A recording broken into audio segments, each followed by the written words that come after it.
Assalamualaikum warahmatullahi wabarakatuh. Berjumpa lagi bersama saya petani muda D8W.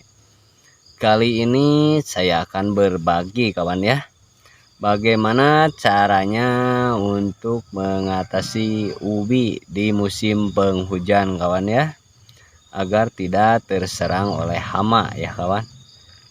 Awal langkah yang pertama yang harus kita lakukan yaitu penyepraian kawan ya. Yang kedua harus kita lakukan pengurugan tanah ya kepada ubinya, jangan sampai ubinya keluar kawan ya, biar tidak terserang hama.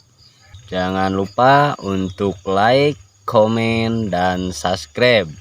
Terima kasih. Maaf ya tangannya kotor karena lagi kegiatan ngurug kawan ya, biar tidak terserang hama ya kawan di musim penghujan ini. Simak terus video ini sampai habis, jangan di skip kawan ya, biar tidak gagal paham.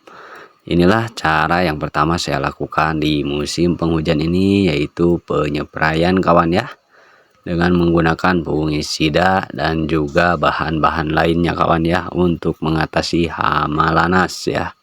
Nah seperti ini, ada hama lanas yang keluar setelah penyepraian kawan ya, tuh sudah sempoyongan mungkin kawan ya, terlihat jelas lanasnya sempoyongan. Dan ini juga ada hama lain kawan ya, sama hama yang menyerang ubi kita keluar juga sama itu. Itulah guna dari penyepraian di musim penghujan ini kawan, untuk mengatasi hama-hama yang ada di dalam ubi ini, seperti lanas, ulat, dan hama yang lainnya, dan juga hama tikus kawan ya. Dan hama tikus beda lagi kita cara penanggulangannya ya kawan, nanti ada di video terakhir yang akan kita review kawan ya, cara untuk mengatasi ubi kita dari serangan hama tikus kawan ya. Kita lakukan lagi penyepraian kawan. Nah ini yang belum saya pangkas kawan ya, nanti di akhir akan saya pangkas untuk pemangkasan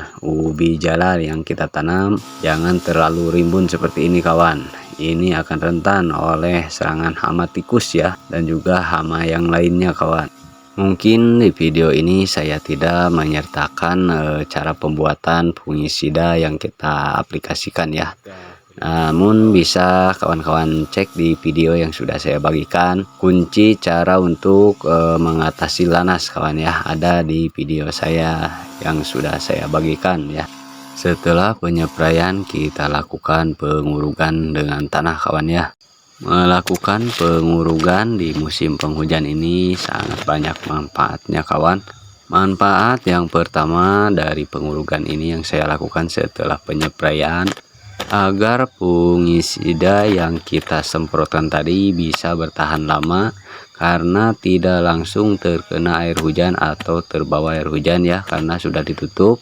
Dan nanti kalau hama datang menyerang juga, karena fungisida sudah ada di dalam tanah yang sudah kita uruk ini kawan ya, jadi masih bisa bertahan agak lama ya, tidak langsung terbawa air kawan. Itu manfaat yang pertama.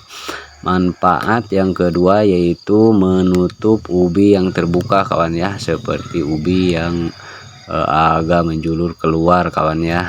Nah itu sangat bermanfaat kawan. Kalau tidak kita lakukan pengurugan, nanti bisa diserang oleh tikus, dimakan tikus atau hama-hama yang lain ya kawan. Dan manfaat yang ketiga dari pengurugan ini, nanti pas pembesaran ubinya tidak terlalu ngap kawannya, jadi pas naik ke atas itu akan mudah, dan juga agar ubi kita tidak bantet kawan ya, atau susah untuk pembesaran kawan ya. Pengurugan seperti ini terlihat sepele kawan, padahal ini sangat banyak manfaatnya kawan ya. Makanya kita harus selalu melakukan pengurugan kalau ubinya sudah terlihat keluar kawannya. Nah ini hasil dari pengurugan yang kita lakukan kawan, minimal harus seperti ini kawan ya, biar tertutup rapat kawan ya, tidak ada celah buat hama masuk. Nah seperti inilah kawan. Selanjutnya kita lakukan pemangkasan kawan ya. Kalau ada jalar yang terlalu panjang ya atau sudah tua kawan ya jalarnya, kita lakukan pemangkasan. Fungsi dari pemangkasan ini yang saya lakukan yaitu untuk mencegah nutrisi-nutrisi yang ada di bedengan ini terserap oleh jalar kawan ya, dan nanti akan terserap oleh umbinya kawan dan akan mempercepat pembesaran. Namun pemangkasan yang saya lakukan ini hanya menargetkan jalar-jalar yang sudah tua ya, jalar utama yang kita lakukan pemangkasan yang sudah keluar tunas kawan ya, yang keluar tunas baru kita pangkas jalar yang sudah tua ya atau jalar utamanya, dan kita biarkan tunas barunya berkembang ya untuk memperbesar batangnya kawan ya, karena kalau batang besar kokoh nanti ubinya pun akan besar juga kawan. Beda dengan batang yang kecil, kalau batangnya kecil nanti umbinya pun kecil ya biasanya. Kalau batang kecil ya kecil biasanya umbinya, sepengetahuan atau sepengetahuan pengalaman yang saya alami kawan ya. Makanya saya menargetkan ubi ini batangnya besar-besar kawan, agar nanti umbinya pun ikut besar kawan, dan juga tidak akan rentan oleh hama kalau besar-besar. Nah seperti ini kan ubinya sudah terlihat keluar. Nah seperti ini juga sama, udah pada keluar ya, udah terlihat. Makanya harus kita lakukan pengurugan itu ya, agar tidak terbuka ya ubinya, karena kalau terbuka seperti ini nanti hama-hama dengan mudah menyerang kawan ya. Makanya kenapa saya menyarankan buat kawan-kawan yang menanam ubi kawan ya, untuk menguruk dengan tanah ya, agar supaya tidak terbuka. Nah selanjutnya kita lakukan pemangkasan ya, pemangkasan lagi karena ini udah ada jalar yang panjang kawan, dan juga jalar utama yang agak tua ya. Kita lakukan pemangkasan. Fungsi pemangkasan yang kita lakukan supaya ini ya kawan ya, mengatasi hama tikus juga kawan ya. Yang paling utama ini tikus kan kalau terlalu rimbun. Kunci untuk mengatasinya yaitu dengan pembersihan bedeng dan juga pemangkasan seperti ini, jangan terlalu rimbun.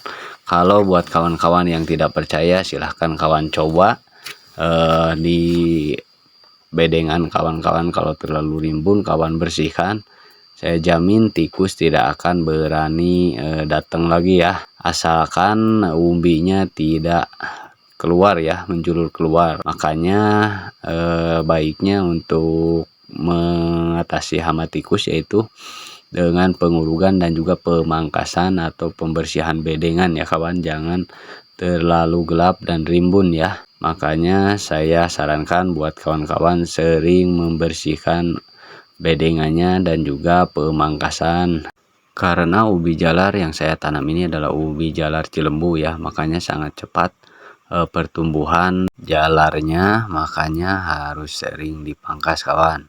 Beda dengan ubi-ubi jalar yang lain kawan, beda ya, karena ada juga ubi jalar yang tidak terlalu produktif atau tidak cepat pertumbuhan jalarnya ya kawan.